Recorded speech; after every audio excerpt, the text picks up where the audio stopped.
All right. Hello, everyone.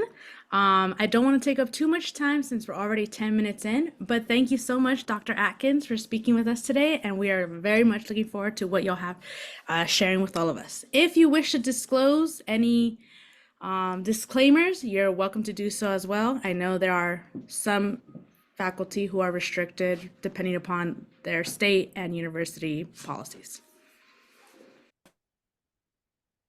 I'm not faculty. I am a director of student engagement and recruitment at the University of Arizona, but I am here sharing my dissertation research as an individual, not on behalf of the University of Arizona. So I'll just go ahead and share my screen.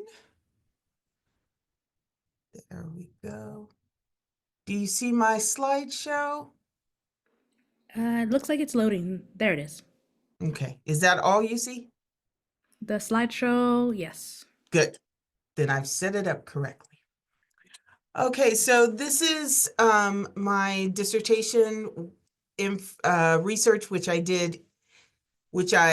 defended in 2021 about what I call teaching up. And again, my name is Celeste Atkins. I'm Director of Student Engagement and Recruitment at the University of Arizona, but this is my personal research.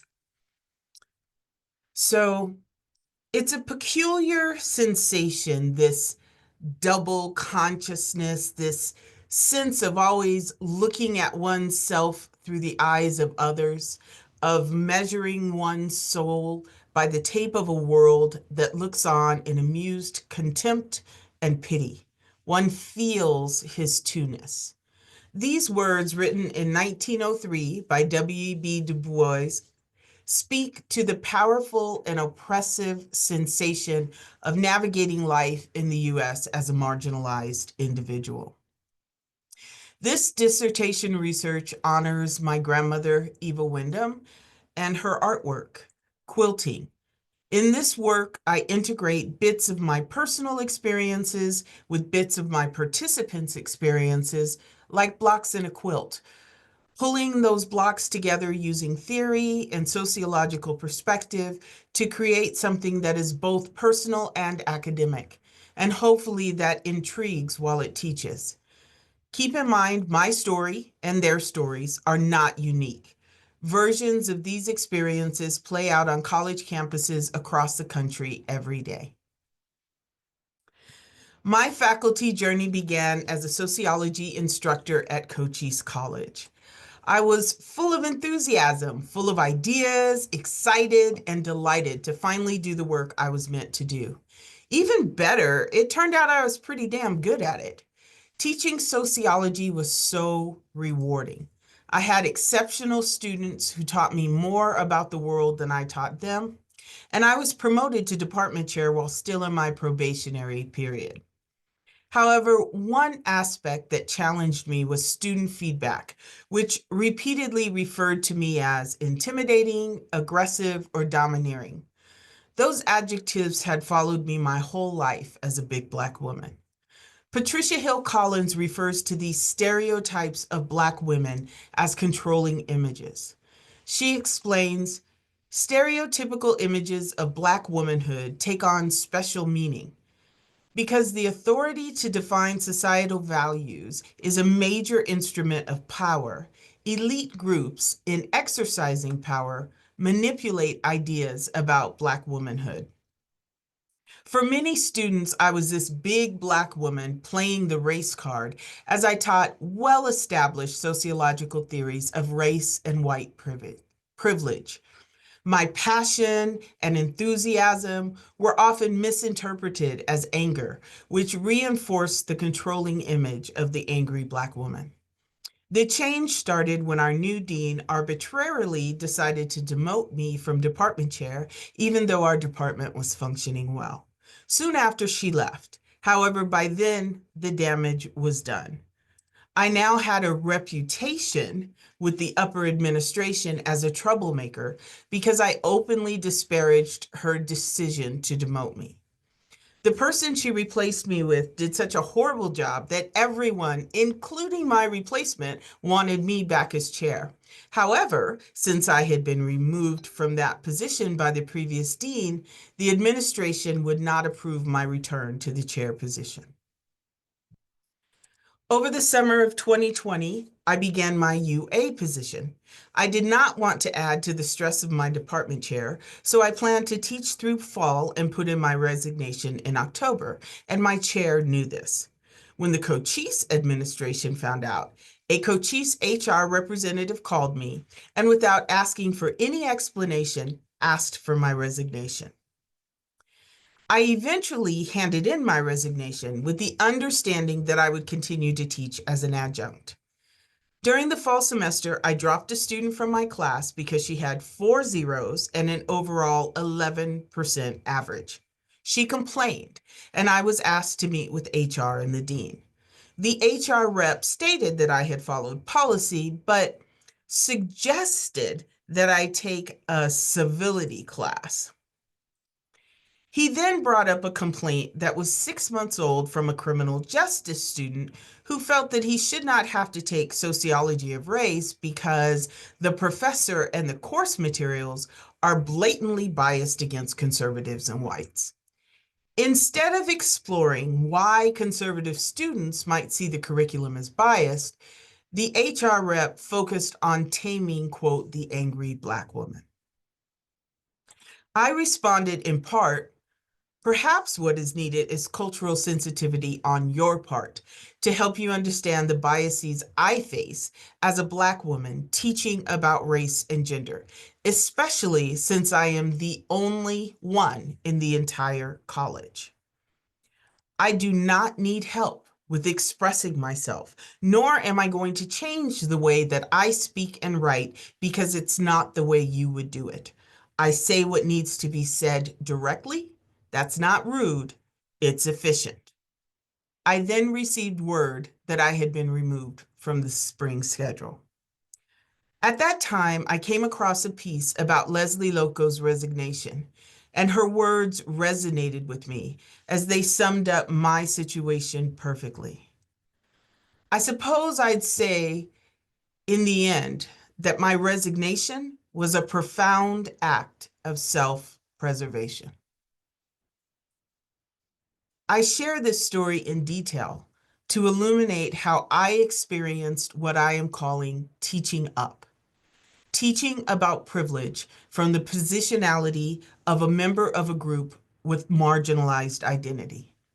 I share this to help you understand how the controlling image of an angry Black woman haunts me, limits me, and eventually derailed me. This study sought to understand how sociology faculty from traditionally marginalized groups teach about privilege and inequality. Marginalized faculty are isolated and tokenized, and that isolation begins in graduate school. Research on marginalized faculty focuses more on issues of tenure and isolation and less on teaching experiences. Research on teaching about privilege is written mostly for whites by whites.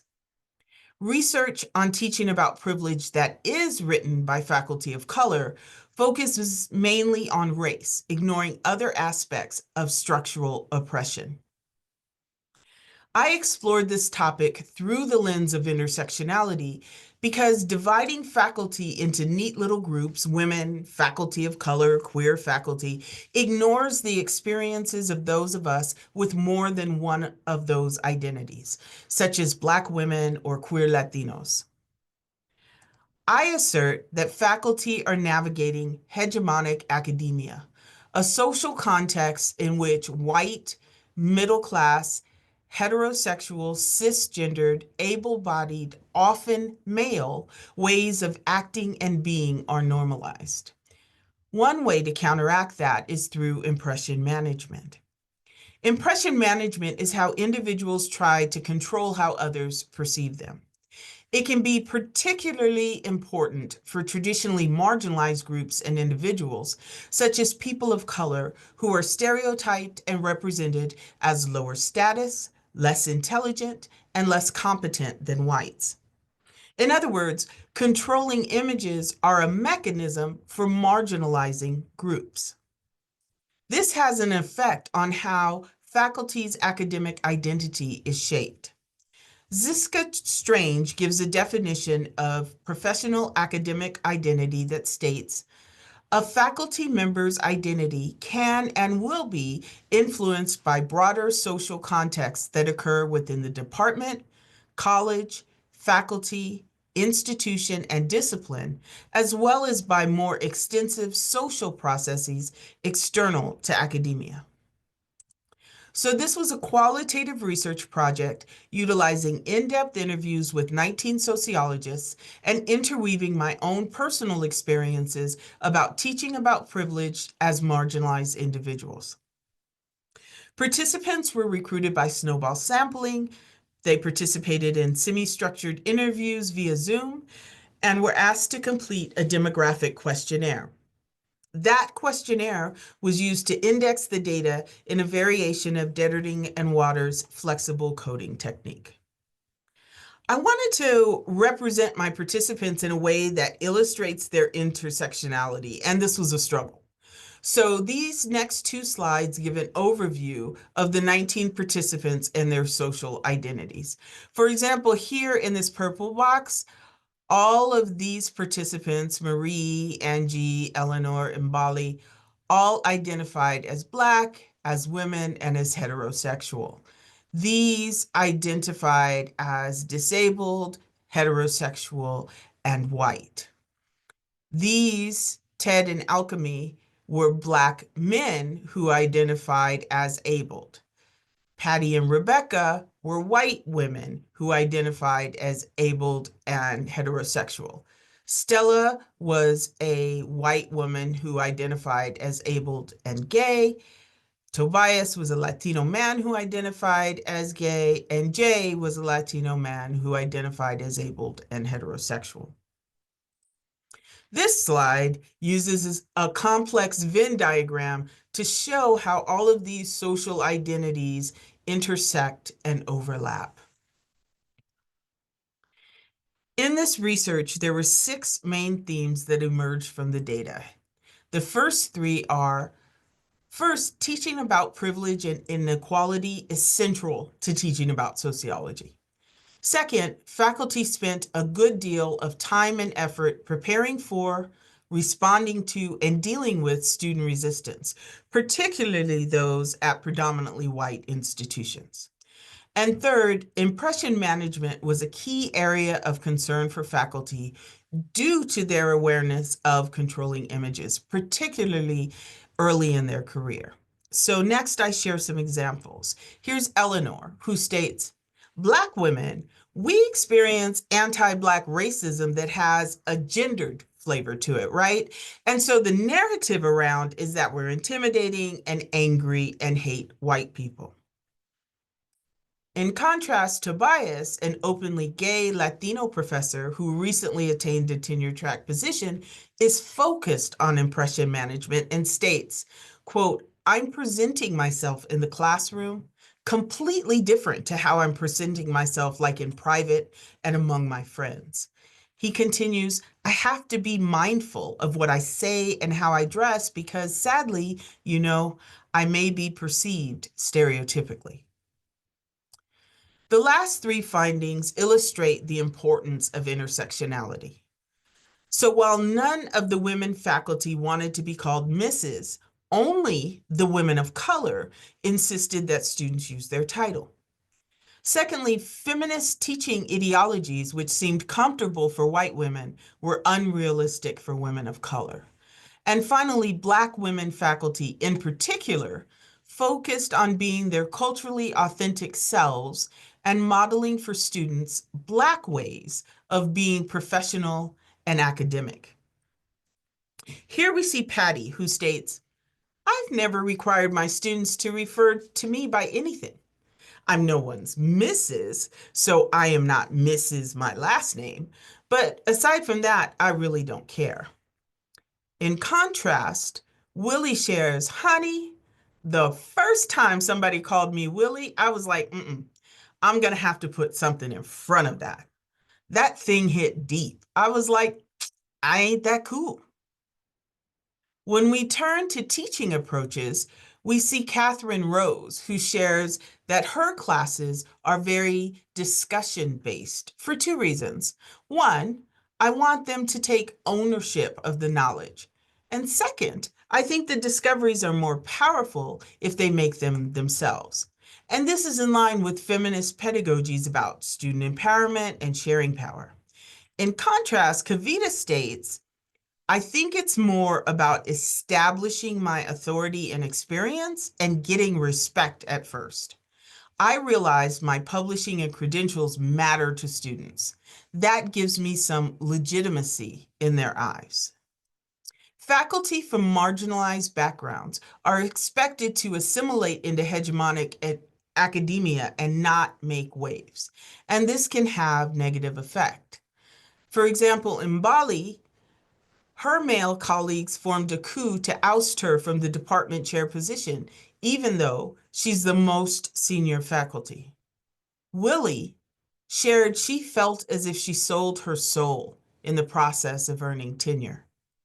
Mobali and Marie both spoke about having to be, quote, that voice, speaking up again and again against inequity, and in the process, earning a reputation as outspoken or white bashing. And finally, Eleanor experienced death threats and a leaflet campaign with flyers placed around her campus urging them to, quote, run the mud-colored professors off. An unexpected finding was that of the need for cultural authenticity in teaching. Willie states, and I'm unapologetically Black. Honey, I wouldn't trade my hips, my skin, nor my hair for anything in the world now. But she states it wasn't always that way. So now she models this for students. Tina states it more explicitly, sharing, I have made a conscious decision to bring my Blackness and my Black womanness to the classroom, really for them, Black women students, so that they can see, like, you can be yourself and be professional. In this slide, I try to illustrate how these processes work. The social context is hegemonic academia, wherein these controlling images act as mechanisms to limit the agency of marginalized faculty. The faculty come into this context hyper aware of these controlling images and the expectations of hegemonic academia. As they try to navigate hegemonic academia, it leads to a sense of double consciousness and circumscribed agency, which Delamine and Tevis define as the intersection where individuals enact agency to direct their decisions and behaviors, but do so in a way that is limited and bounded by the layers of social context within which they are situated. The sense of double consciousness and the effort to enact agency, which is limited by their awareness of the context of hegemonic academia, then shapes their faculty academic identity, and for many, increases the need for cultural authenticity in teaching. This led me to the concept of funds of knowledge. Kiyama asserts that underserved students, instead of being viewed through a deficit lens, should be acknowledged for the particular skills and perspectives they bring to the classroom from their experiences in their homes and communities. She refers to those as funds of knowledge. Here, I expand the funds of knowledge framework by shifting the perspective from students to faculty. Marginalized faculty bring to the classroom their own life experiences and perspectives. I assert that just by their presence on campus, they add to the educational experience for all students in ways that are often overlooked. For the Black scholars in this study, their race was intertwined and central to their academic identity. They were not just sociologists, They were Black sociologists. Levin found that marginalized faculty consciously excluded aspects of their personal lives, such as their race and ethnicity, from their professional lives. In contrast, the Black faculty in this study embraced their racial identities and made them central to their teaching approach and professional style, as well as their academic identities. If institutions begin to value and embrace the funds of knowledge that marginalized faculty bring, they can begin to find ways of assessing faculty that reduce the impact of implicit bias and increase the value of culturally authentic academic identity. I propose that we move beyond the myriad of critical pedagogies, such as queer pedagogy, feminist pedagogy, each with their own specific focus, and instead begin to create an intersectional andragogy. I envision building upon the foundation provided by Hook's 2009 engaged pedagogy and the vast multiplicities of pedagogies in intersectional ways. I assert that we must find a way to shift the lens and center multiple identities and intersections of identities while holistically focusing on a more just society. Thank you.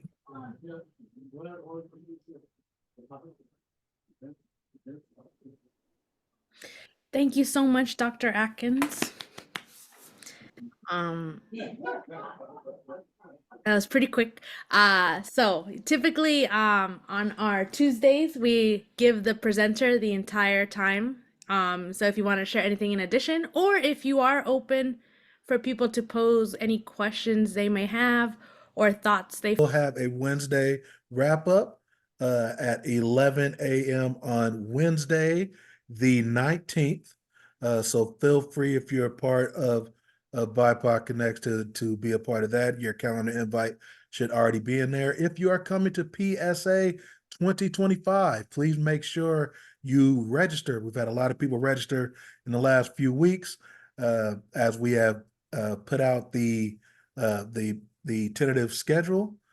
We are excited. We just got our confirmation on our sororican lecturer, so we're excited for that as well. Be checking your emails. I'll be giving you updates on all the cool stuff that is happening in San Francisco. But please, please register for the conference today. Get your room reserved today before those things sell out. There's a lot of cool presentations. I believe Dr. Atkins is going to be presiding over a few things as well. So if you loved what you heard in this presentation, you'll get to have more of Dr. Atkins in San Francisco. So please make sure you're registering for those things. This will be the last BIPOC Connex for this academic year, but know that there'll be some surveys and different things that go out. I may be over speaking, so forgive me, Patricia, but we look forward to having this again next year. And your feedback matters. The things that you have said that you wanted to hear, the people you wanted to hear from, we have taken that, Patricia and Tanya have taken that into account and want to provide you the great discussions and forums that will add to you in your work that you're doing. So thank you, Dr. Celeste. Thank you, everyone. Please remember our website, pacificsoc.org. That's pacificsoc.org. Thank you for our esteemed president, Dr. Plaza, as well, who's joining us. And thank you all, and appreciate this great presentation.